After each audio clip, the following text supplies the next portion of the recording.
Bienvenidos de vuelta a InfoDataLine, información para la construcción inteligente. En nuestro episodio anterior aprendimos que el sector es un gran emisor y que herramientas como BIM son cruciales para optimizar el diseño. Pero queda una pregunta en el aire. ¿Cómo pasamos de la teoría a la medición precisa y a la acción real? Hoy cerraremos este tema presentando la respuesta que muchos de ustedes han estado esperando.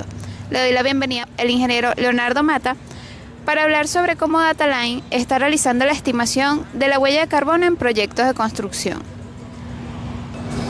Saludos a todos nuestros amigos que siguen este InfoDataLine. Hoy vamos a hablar sobre el marco metodológico para la cuantificación de la huella de carbono en la construcción, lo cual para los ingenieros arquitectos y todo el sector de constructores y afines es un tema en Venezuela novedoso, pero no así en mayoría del mundo, ¿no? Donde ya es una práctica común en algunos estados el hecho de calcular la huella de carbono asociado al costo de la construcción. Entonces eso se traduce desde el punto de vista, vamos a decir, técnico, en la estimación de todos los elementos que intervienen en una construcción, servicios, etcétera, que generan lo que se ha llamado gases de efecto invernadero, ¿no? Eso se traduce en unos factores equivalentes a huella de carbono o dióxido de carbono, que es como el estándar para poder determinar de una manera eficiente cuánto efectivamente se contamina o el derecho a contaminar, entre comillas, el derecho, o cómo ese derecho luego es resarcido de la naturaleza. Por eso es que es interesante calcular esa huella de carbono. Eso tiene basamentos internacionales entre, bueno, si empezamos a hablar de la Agenda 2030, la ONU, etcétera, todos esos organismos multilaterales, pero también está la norma, la ISO 14067, que habla justamente de cómo es esto de la huella, la estimación de la huella de carbono, ¿no? Entonces, esto, como hay distintos gases que contaminan un poco más o menos, se ha hecho como una especie de, y en un horizonte de 100 años más o menos, se ha hecho un equivalente a dióxido de carbono, a la huella de carbono equivalente. Ok, entonces, esto se enfoca de la siguiente manera. Es como el pago por un derecho de emitir una cantidad de gases de efecto invernadero. Eso es lo que equivale al impacto que se calcula, que es el de 1 tonelada de dióxido de carbono, más o menos. Entonces hay que calcular cada uno de los elementos que intervienen en una obra, su producción de dióxido de carbono equivalente, y llevarlo, por supuesto, a toneladas de carbono, para con ese toneladas de carbono colocarle un valor, y ese valor tiene un costo que debe ser resarcido, pagado a entes especializados para que a su vez contribuyan con la retribución o la neutralización de la huella de carbono. Que fíjense, una cosa es el cálculo de la emisión de la huella de carbono para luego sumarla y calcular 1 tonelada, es decir, 1 tonelada de huella de carbono, ¿no? Y otra cosa es cómo se calcula el costo de resarcir a la naturaleza esa huella de carbono. Entonces ese resarcimiento lo calculan determinados organismos a nivel internacional, que voy a mencionar algunos, ¿no? La Unión Europea tiene unos límites sobre esto, ¿no? Esta determinación genera unos costos de huella de carbono que incluso generan fondos, generan recursos en la naturaleza para poder afrontar ese efecto de invernadero que sufre la Tierra, ¿no? Que el 8 de octubre, por cierto, fue publicado un estudio que habla sobre que hay un tiempo que por eso de la Agenda 2030 se puso como una razón de que en el año 2030 pareciera que hay unos daños hacia la naturaleza que pueden ser irreversibles en algunos casos, ¿no? Y eso ahí es donde está la importancia, tomar conciencia para con estos recursos tratar de revertir el daño en los océanos, en los bosques, en la misma capa de ozono, etcétera, para poder mantener un planeta saludable en los próximos años. Este cálculo de la huella de carbono, por supuesto, es a lo largo del ciclo de vida del producto o de lo que se incorpora en la naturaleza. Por supuesto que inicialmente nos interesa es desde lo que se llama de la cuna a la obra. Esa es una parte del ciclo de vida que se considera dentro de la producción de huella de carbono, ¿no? Eso también depende, esos precios que se colocan, depende de cada país. O sea, cada país tiene una infraestructura tecnológica distinta para afrontar la huella de carbono y para generar los productos también. La tecnología difiere de país en país. Hay uno de los grandes retos que tenemos en Venezuela es cuál es el origen de esos datos, ¿no? Entonces hemos ido a referencias internacionales de países con situaciones similares a nuestro país y con estimaciones de costos similares a nuestro país. Por ejemplo, la norma ISO, la 14067, es un estándar que establece los principios, requisitos y directrices para estimar la huella de carbono de un producto, ¿no? El objetivo de esa norma es dar los lineamientos y se enfoca fundamentalmente en el ciclo de vida, en la transparencia, en la exactitud y define varios posibles alcances de esa huella de carbono. Por eso que es importante que esto trabaja con BIM, porque BIM trabaja con el ciclo de vida de la edificación, ¿no? Eso es importante, que es una metodología interesante, complementaria y que ha dado una respuesta clara a la contaminación del planeta por efecto de la huella de carbono, ¿no? Hay otros organismos o otras empresas en Venezuela que están tratando de hacer esto, ¿no? Empresas internacionales, venezolanas internacionales. Hay algunas iniciativas del Estado, hay una propuesta de una ley en Venezuela, pero en forma concreta no hay fuentes de información directa para poder estimar la huella en Venezuela, lo cual nos hace ir a fuentes externas con similitudes de condiciones para nuestro país. Hay unas cuantas fuentes de prestigio a nivel internacional, como son la IPCC, la IA, la GHC Protocol, por ejemplo, está Ecoinvest, está Esfera Gavi, está ICE B3.0, que es una de las más bases de datos más grandes para materiales de construcción, está DEFRA, está la US EPA, Eco Plataforma, y en América Latina tenemos algunas referencias de México, el INEC, está Chile, el Ministerio del Ambiente de Chile, Colombia, el IDEAN, Brasil, MSTI, en Argentina, el MAIDS, en Perú, el MINAN, Ministerio de Investigación de todo lo que tiene que ver con la parte ambiental, en Uruguay, el Ministerio del Ambiente, en Costa Rica, MINAE, Ecuador, MATE, en Ecuador, MATE, en Costa Rica, MINAE, en Paraguay, el MADES, y en Panamá, Guatemala, El Salvador, Honduras, Nicaragua, República Dominicana, Bolivia, y en Cuba hay ministerios también que investigan este hecho energético de cómo se calculan estos factores, ¿no? Lo cual abordaremos en el siguiente segmento.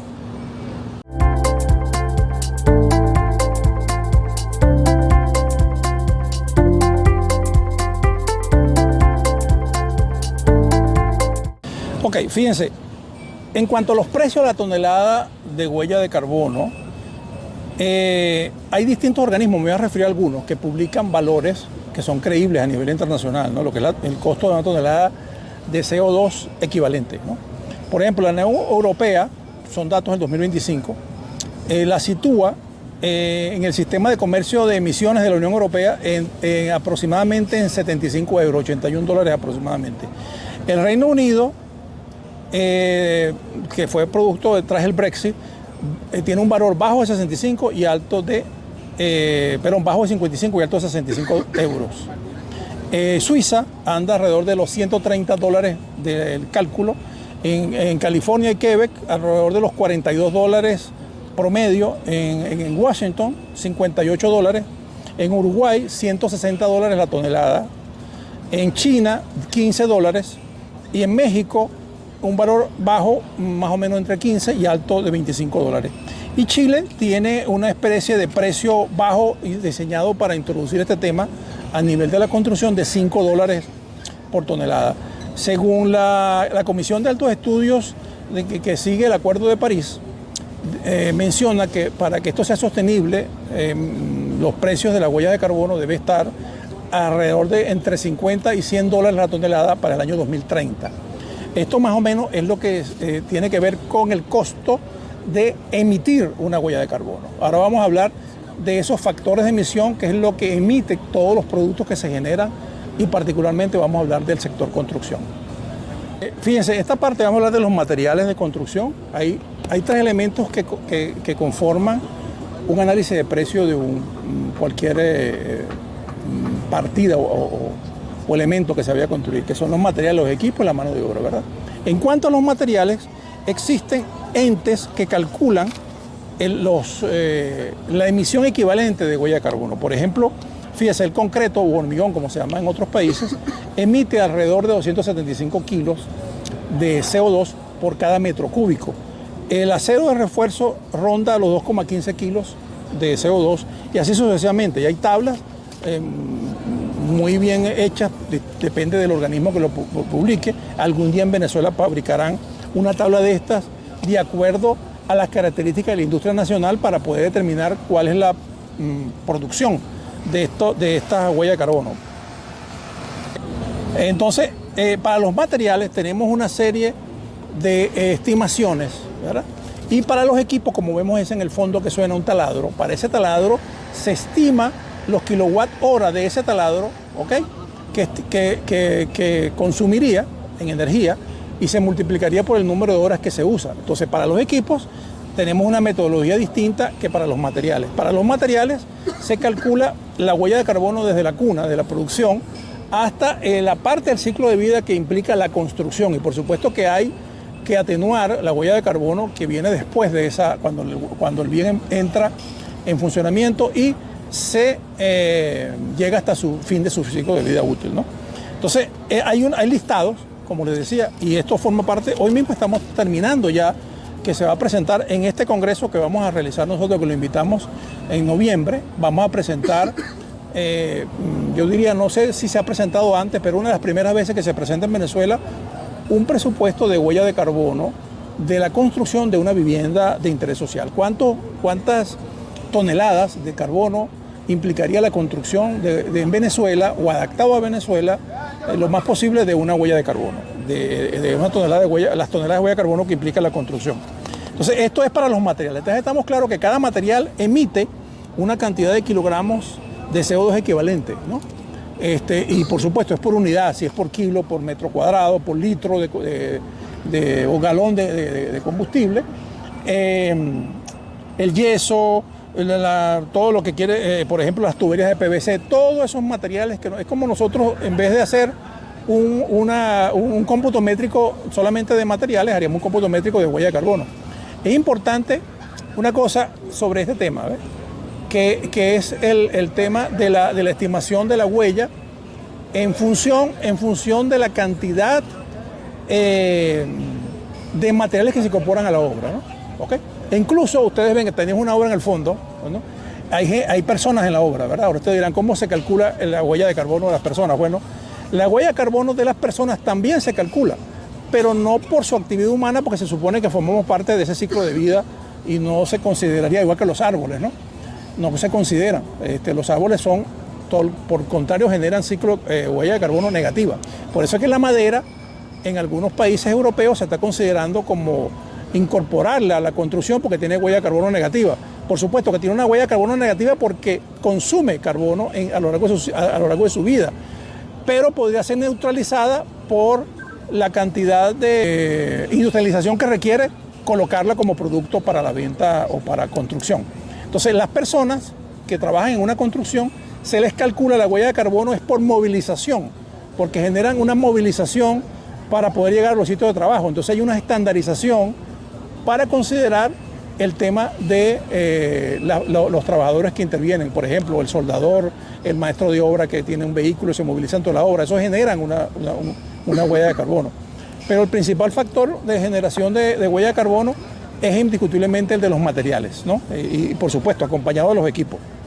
Entonces, les voy a mencionar, por ejemplo, acá, este es un trabajo que se ha hecho, que lo vamos a publicar y lo vamos a presentar en el Congreso próximamente. Y también tenemos un webinar previo que los invitamos a trabajar, a trabajar con nosotros y a formarse en este tema, porque es un tema interesante para los que trabajan desde Venezuela hacia afuera o los que van a trabajar afuera, donde el estándar es la metodología BIM con todas sus consecuencias y también la estimación de la huella de carbono en construcción, que está estrechamente vinculada con BIM. Ahí vamos a hacer un ejemplo de una construcción, cómo se calcula esto, y pasamos entonces a los equipos. ¿Cómo interviene el tema de los equipos? Bueno, los equipos intervienen por una estimación a través de organismos especializados que han determinado, para facilitar el cálculo, que la huella de carbono fundamentalmente en los equipos de combustión se asocia al consumo de litros por hora que tiene un motor, bien sea de gasolina o bien sea de diésel. Entonces se hace un estudio, por supuesto, a través del costo de operación y posesión también se puede hacer ese estudio, ¿no? Pero los que generan combustión se calculan a través de los litros y los que generan consumo eléctrico a través de los kilowatt hora. Y las herramientas, todo lo que es herramienta como una pala, un pico, se aplica una metodología similar a la metodología que utilizamos de depreciación lineal, solamente que se calcula el costo de la huella de carbono de ese bien, una pala, un pico, una cuchara, y se deprecia desde el punto de vista de su huella de carbono a lo largo de la vida útil de esa herramienta, a través de esos factores de emisión que son publicados por los fabricantes. Entonces tenemos ya los elementos de los materiales, de los equipos, bien sea que consumen combustible o consumen electricidad o son depreciables su huella de carbono, vamos a decirlo de alguna manera, a lo largo de su ciclo de vida útil que son utilizados, ¿no? Y hay distintos organismos que estudian esos factores de emisión en los equipos, ¿no? Y para motores diésel hay unos valores, para motores de gasolina hay otros valores, pero todo tiene su metodología de cálculo. Y también hay organismos que se encargan de publicar, ¿no? por tipo de trabajador, cuál es la huella de carbono que genera su actividad realmente. Es la actividad que hace ese trabajador dentro de la empresa, dentro de la construcción y su movilidad. Entonces, con eso hemos hecho unas estimaciones que vamos a presentarlas nuevamente, indico, en este congreso, y también vamos a dar un adelanto en un webinar que vamos a hacer para irnos poniendo en ambiente de no solamente esto, sino cómo BIM, porque está centrado en BIM, Hablemos BIM es un evento que está centrado, por supuesto, en la metodología BIM, y cómo eso ha impactado todo lo que es las profesiones de ingeniería y arquitectura, porque estudiamos el ciclo de vida de la construcción y todos sus elementos que están asociados. Entonces es importante esta invitación a los organismos públicos, a las empresas privadas que están trabajando en este tema, los que van a trabajar, por supuesto, con organismos internacionales, que ya es una exigencia el tema de la huella de carbono, su cálculo de la huella de carbono para muchas razones, ¿no? Incluso en otros países se recibe financiamiento, hay que pagar impuestos, y eso conduce también al tema de la energía, porque esta es una forma de medir si produce huella de carbono, tiene un efecto, por supuesto, en la naturaleza, pero también tenemos el otro aspecto que está conectado con BIM, que tiene que ver con la sostenibilidad, ¿no? El uso de energía, el estudio de la energía, el consumo energético dentro de la construcción para ir a certificaciones tipo LEED, Passive House, etc. Y tenemos este enfoque ambiental, que es como nosotros los ingenieros arquitectos, entre comillas, nos comemos este tema, ¿no? Cómo lo aplicamos en los proyectos y en la construcción. Así que bueno, muchísimas gracias por este contacto. Vamos a tratar de ampliar estos temas, toda esta información que es densa, ¿verdad? En este congreso, que vamos a presentar este congreso el próximo 29 de noviembre, es online, y también estaremos haciendo el webinar que vamos a tratar el tema de cómo la huella de carbono en cualquier elemento, en este bolígrafo, en este marcador, en estos papeles, en el agua que nos tomamos, etcétera, todo eso tiene una huella de carbono, ¿no? Y en la construcción, pues los elementos de construcción generan una huella de carbono. Así que muchas gracias por prestar atención a este podcast y espero que nos veamos en una próxima edición. Muchísimas gracias.